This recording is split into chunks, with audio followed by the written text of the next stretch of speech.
The conference room went silent the moment she stepped in. Dozens of eyes scanned her outfit, her skin, her hair, the kind that defied professional norms. At the center of the room, a tall white man in a blue suit cleared his throat. "We've already started," he said curtly, not looking up from his laptop. "You can take notes from the back." Imani paused. She wasn't late. She was the lead project manager, the architect of the very presentation they were now discussing. But this wasn't the first time someone mistook her for an intern. She lifted her chin and calmly walked to the head of the table. "Actually," she said, placing her tablet in front of the projector, "you'll need me to explain this part, since I built the model myself." A low cough broke the tension, but the man didn't apologize. Instead, he leaned back in his chair and smiled thinly. "Then make it quick. We're on a tight schedule." In the 15 seconds it took for the first slide to load, Imani had already felt the weight of 1,000 assumptions. That she didn't belong, that she had to prove herself again, that her presence in that room was an inconvenience, not a contribution. What they didn't know, what none of them wanted to admit, was that without her, the company's biggest contract of the year would collapse. She began to speak, and no one interrupted her again. For months, Imani had worked double hours, reviewing every blueprint, recalculating each estimate, covering for 2 absent managers and a VP on leave. She never complained. She knew the rules, especially for someone like her. Young, black, female. Any resistance would be branded as difficult. Any request for recognition would be entitlement. But she noticed things. The way her white colleagues got credit for her ideas in weekly reports. The way her name disappeared from slide decks right before executive presentations. The way the CTO called her I-Man even after 3 years at the firm. So she started keeping receipts. Email chains, version histories, screenshots, voice memos. Not for revenge, for insurance. The company, Westvale Dynamics, was a tech construction hybrid that branded itself as innovators in inclusive infrastructure. On paper, it championed equity and green architecture. In practice, its boardroom was a sea of homogeneity, its offices staffed through legacy hires, and its core projects outsourced to anonymous subcontractors in the global south. Imani had made peace with the contradiction, or at least she thought she had, until she stumbled upon a file she was never meant to see. It was during a late night in the archive server. She was running checks on the Phoenix Green Hub project, a $1 billion development approved by the city council under strict environmental and equity codes. Westvale had won the bid after Imani's exhaustive inclusion plan had been submitted, an entire chapter ensuring hiring quotas, accessible design, and fair wage subcontracting. But this file hidden under a folder labeled Ops Oversight as 7 told a different story. The real contracts had been rewritten. The diverse hiring vendors were shell companies. Accessibility features had been downgraded post-approval. The promised eco-certifications were faked with pre-dated audits. And her signature was at the bottom of one of the forged compliance sheets. She stared at the screen, bile rising in her throat. They were using her face, her labor, her credibility as a shield for corporate fraud, and they thought she'd never find out. The next morning she arrived early, earlier than usual. Not to work. To watch. She observed the subtle choreography of deceit. The CFO giving a progress update on a project she'd authored. The executive assistant who skipped her name from the press list. The VP who scheduled a closed-door meeting about narrative management. They were preparing for something. A cover-up, maybe. Or a scapegoat, possibly both. She took a deep breath. She knew she couldn't trust HR, the same department that once advised her to change her hairstyle to fit the culture. She knew going public too early could destroy her, especially without airtight proof. And she knew that whistleblowers didn't win, not in real life, not without scars. But silence wasn't an option anymore. She started small. Anonymous tips to journalists. A blind Dropbox to a former colleague who now worked for the city's audit division. A conversation, off the record, with the one decent member of the board, an aging architect who had quietly mentored her years ago. Then she waited. The tension grew. Emails became colder. Meetings were held without her. She was pulled off the Phoenix Green hub for bandwidth reasons. Her badge stopped working on executive floors. And then, one Friday evening, she was called into the HR director's office. "Imani," said the director, a blonde woman with two bright teeth. "We've reviewed your performance, and there are some discrepancies. Concerns about data handling and professionalism. We're placing you on administrative leave, effective immediately." Imani nodded slowly. The trap had been set. But they hadn't realized they'd stepped into it themselves. Imani left the building with her head held high, despite the storm boiling behind her eyes. The security guard didn't meet her gaze. Her access card was deactivated before the elevator even reached the lobby. Outside, the city buzzed unaware, the streets indifferent to the fact that a woman's livelihood had just been erased because she refused to stay silent. She didn't cry. She didn't panic. She went home, opened her laptop, and logged into a private server one she had created 3 months earlier, hidden beneath layers of encrypted aliases. Inside were copies of every document, every contract revision, every email thread where executives discussed how to strategically rebrand her proposals, while quietly removing everything that made them ethical. She labeled the folder evidence, systemic fraud, and she sent it to 5 places at once. The first was an investigative journalist who had once exposed corruption in the city's housing bureau. The second was the ethics committee of the Urban Infrastructure Council, which had certified Westvale's award-winning green projects. The third was a trusted lawyer at the Equal Rights Legal Alliance.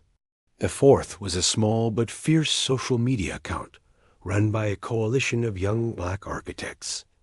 And the fifth? A personal email to each member of Westvale's board with a simple subject line, "Before you bury me, read this." Monday came fast. By then, the story had already begun to grow. An anonymous expose was published online under the headline, "Greenwashing and Ghost Workers." Inside Westvale Dynamics inclusion lie. It wasn't a full takedown yet, but it was enough to rattle the surface. Enough to make people curious. Enough to make the board nervous. Imani was still officially on leave, but her phone lit up with messages. A former intern thanking her for speaking up. A whistleblower from a rival company offering support.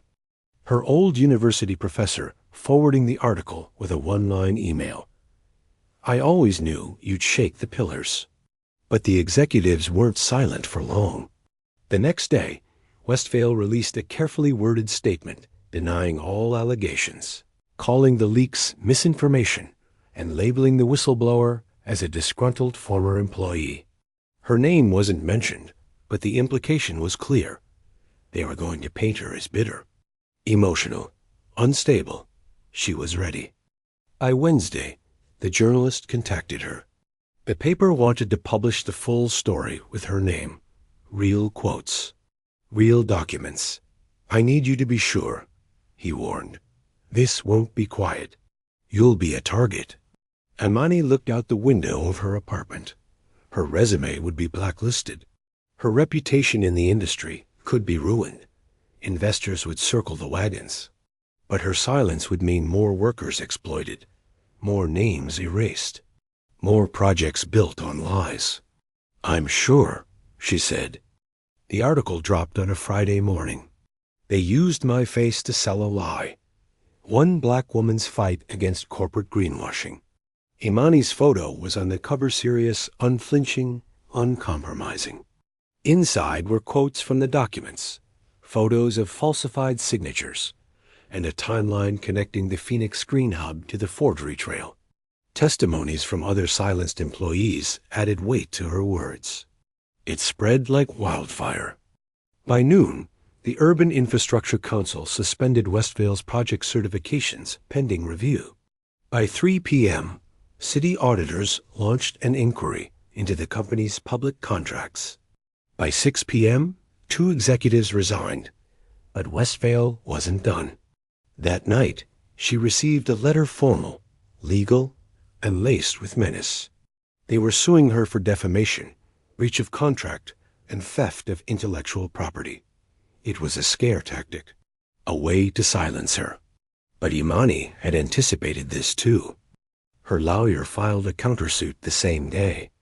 Whistleblower protections, retaliation, fraud, racial and gender-based discrimination, and then the final blow, the internal emails. An anonymous leak, not from her this time, but someone still inside the company. Emails between the CTO and the CEO, mocking her behind closed doors, calling her a diversity mascot, laughing at the idea of her leading a project, explicitly instructing staff to remove her name from reports to avoid giving her too much power. They didn't just sabotage her work. They erased her on purpose. The media seized on it. TV panels debated whether Westvale represented a deeper sickness in the ethical tech industry. LinkedIn exploded with former employees sharing similar stories.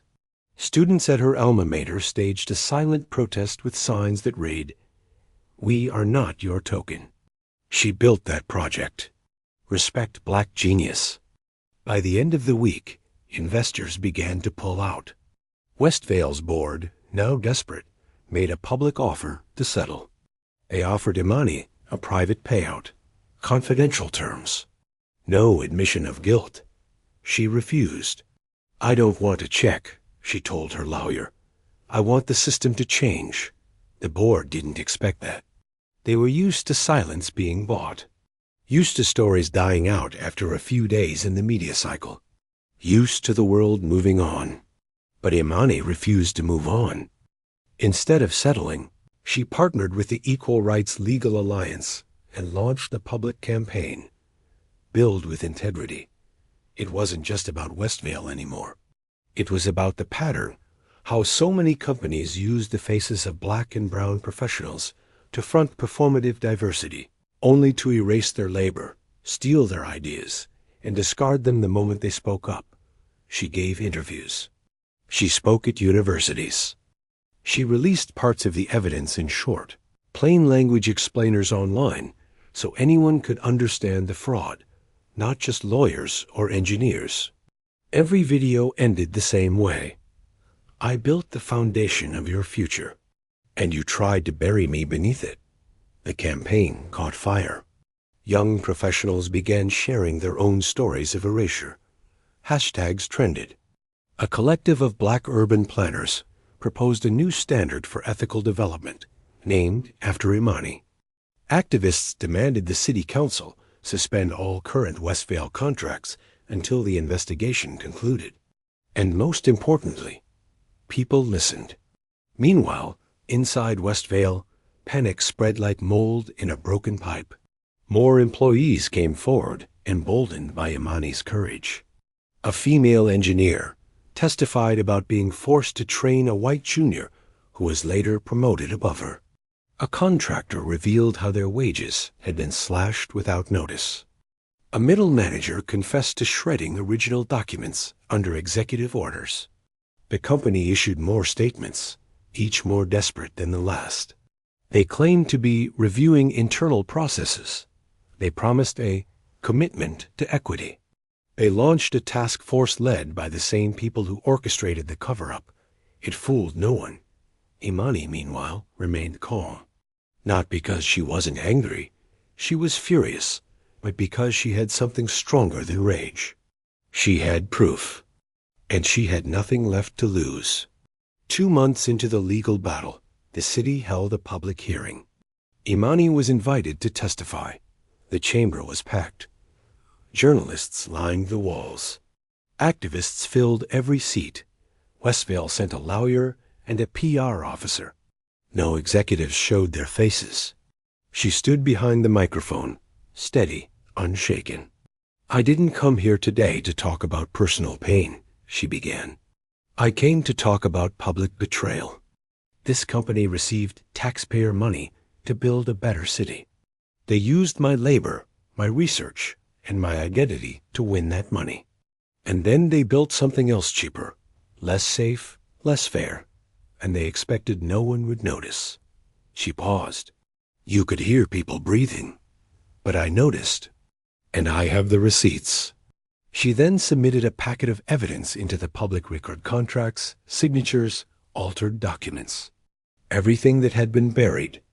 "And if the city doesn't act," she concluded, "then you become complicit too." The silence was deafening. And then came the applause, not the kind meant for performance. The kind that meant change was coming. That hearing changed everything. Within 2 weeks, Westvale's license was suspended for all public projects. Their stock plummeted. The CEO stepped down. The company's name became a case study in lectures about performative diversity and ethical collapse.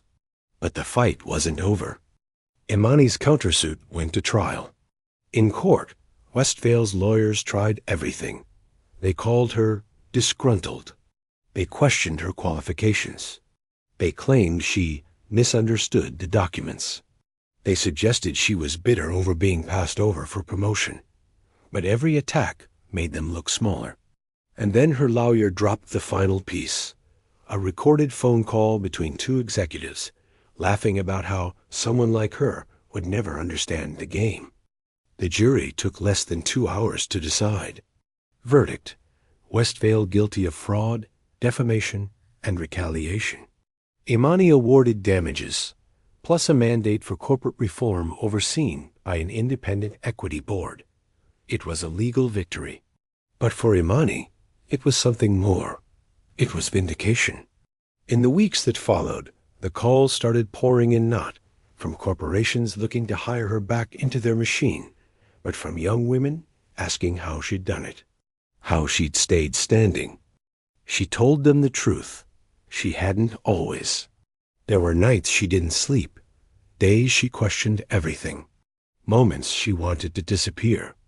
"But I remembered who I am," she said, "and I remembered who they thought I wasn't." That memory of being dismissed, erased, doubted became her fuel. So she did something they never expected. She built her own firm. Not a copy of Westvale, not a sanitized version of their lie. Something new, something real. A studio run by women and people of color.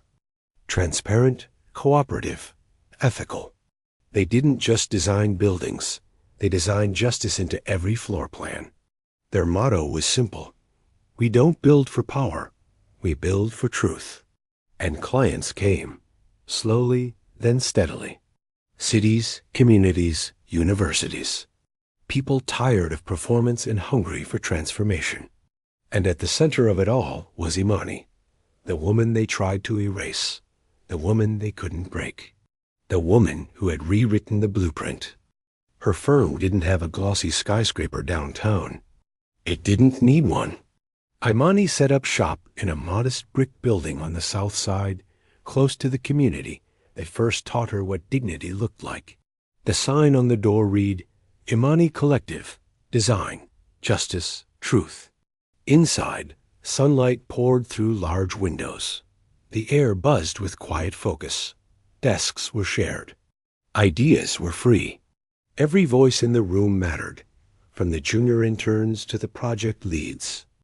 And every design started the same way with a question: who will this building serve when we're gone? Clients were vetted as thoroughly as projects. No one could simply throw money at them for a diverse image. They had to commit to transparency. They had to accept community involvement. And they had to be open to critique, not just praise. People said it was idealistic. Imani called it necessary. One afternoon, months after Westvale's collapse, she received an unexpected letter. Not an email, a real letter, handwritten, on lined paper. It was from a young girl named Talia, age 14, from a school in Newark. The teacher had assigned a project called Women Who Changed Systems, and Talia had chosen Imani. The letter read, in part, "I never saw someone like me do something like that. They tried to make you disappear, but you made yourself louder. You didn't scream. You proved it. I want to be like that too. Thank you for not giving up." Imani read the letter 3 times.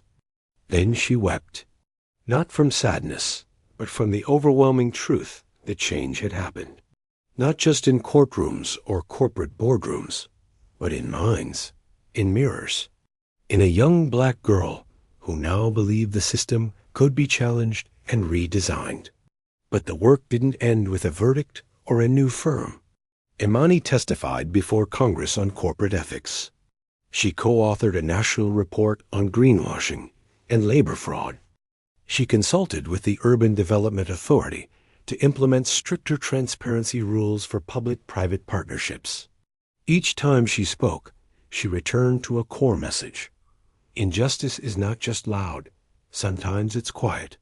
It's written into contracts, hidden in spreadsheets, dressed in buzzwords. But that doesn't make it less violent. It just makes it easier to ignore. She refused to let people ignore it anymore.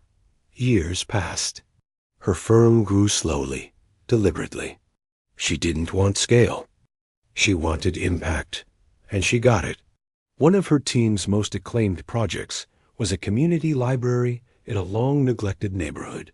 Designed by local teens, built with ethically sourced materials, and constructed by union labor paid a living wage. It wasn't flashy.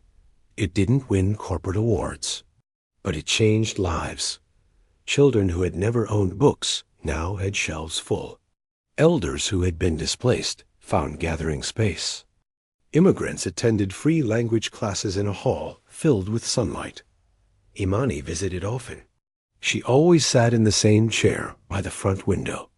And when people recognized her, she simply smiled and said, "This was never about my name.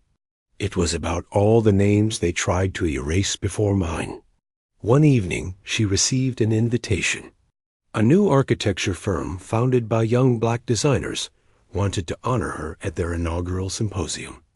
They called her the mother of ethical urban design.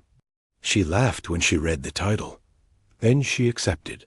At the event, surrounded by fresh voices and fierce dreams, Imani stood to speak. She didn't prepare a long speech.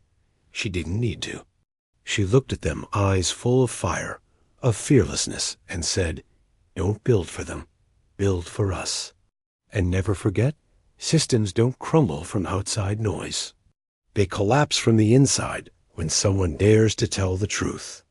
The room erupted, not just in applause, but in understanding.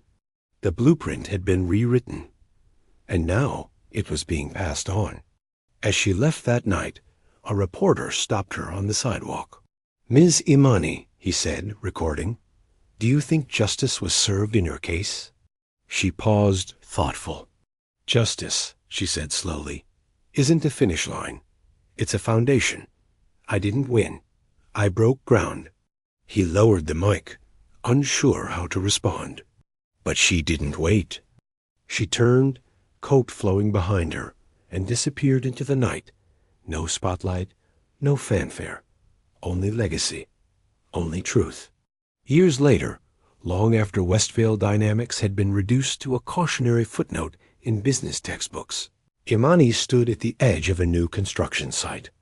The land was quiet now, but it had once been loud with displacement, an old neighborhood flattened by broken promises and bulldozers. Now it was being rebuilt, by her, not for profit, not for headlines, but for return. Return of dignity, of homes, of space. The community had voted on the design. Elders requested wide benches under trees. Mothers asked for safe paths to school. Youth dreamed of rooftop gardens and soundproof music rooms.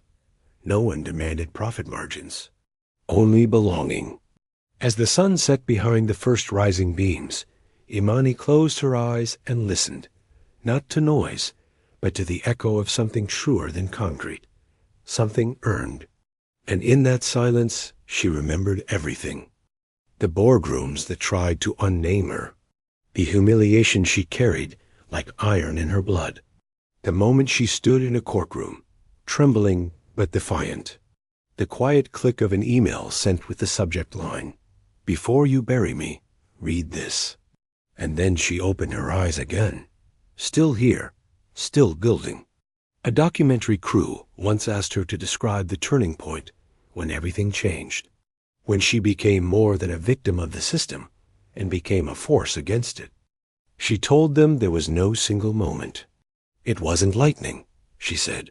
It was erosion.